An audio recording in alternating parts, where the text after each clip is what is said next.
clients are busy professional women. They're working in successful careers, they're often raising families, they're helping care for elderly parents, they're volunteers in the community, and they're just busy, engaged, creative, smart women. Invariably, one of the first conversations we have is about self-care, and they say, huh? What's that? And then the next thing they say is, well, I don't have time, and I don't have the money for that, Elizabeth. So we have long conversations about what self-care really means and why it matters.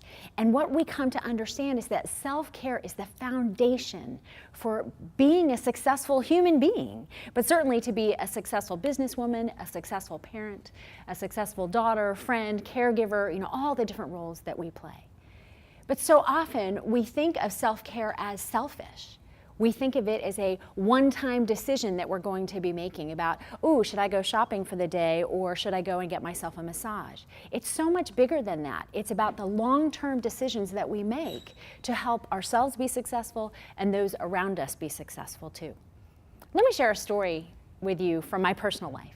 Last year, my daughter was 2.5 and she was ready to enter preschool. And we learned very quickly that it is very difficult to find your child a spot in preschool, almost like getting them into an Ivy League college. It's just, there are no spaces available. So I happened to get lucky one day. We'd been on a couple of waiting lists, but no dice.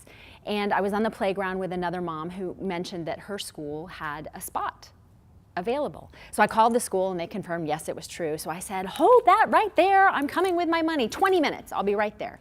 So I drove up to the school really quickly and I handed them my money and I said, great, wonderful, we're set. So I called my husband on the way home triumphant. I said, yay, I found Riley a spot for preschool, I'm so excited. And he said, well, that's great, honey, and how much does it cost? I said, I don't know, and frankly, I don't care. And he said, what do you mean you don't care? That's an important part of the process. And for me, obviously, it wasn't. So we got home that night and we started researching the school's website. We were looking at what are all the fees and costs and everything associated with going to preschool. And I have to admit, we had real sticker shock. It is expensive to send your child to preschool to learn how to play with crayons and Play-Doh and glitter and glue and run around on the playground. We had no idea. So my husband decides that this information is not good enough for him. Well, I'm not sure. We need to research other schools. And I said, okay, honey. So he, in his engineering ways, went ahead and made a very detailed Excel spreadsheet list showing the hours and the costs and all the benefits of going to all the different programs in the area. But what he forgot was that there were no spaces available. It didn't matter because this was the only one that we could find in our area. So after much hemming and hawing from him, I finally said, honey, look, here's the deal.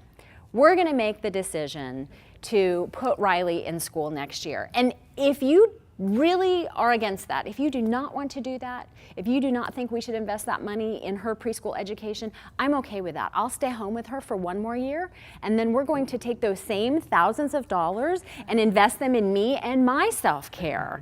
So I'll be going to regular yoga classes, getting weekly massages, and I'll probably be going to see a therapist because I'm going to be going a little crazy with this very effervescent, bright, creative 2.5-year-old who is ready for social engagement. She's ready for someone beyond mama. I can't do it for her anymore. Needless to say, my husband acquiesced, and the next morning we enrolled Riley in that preschool, and I'm delighted to say that it has turned out to be a great fit for her and for us.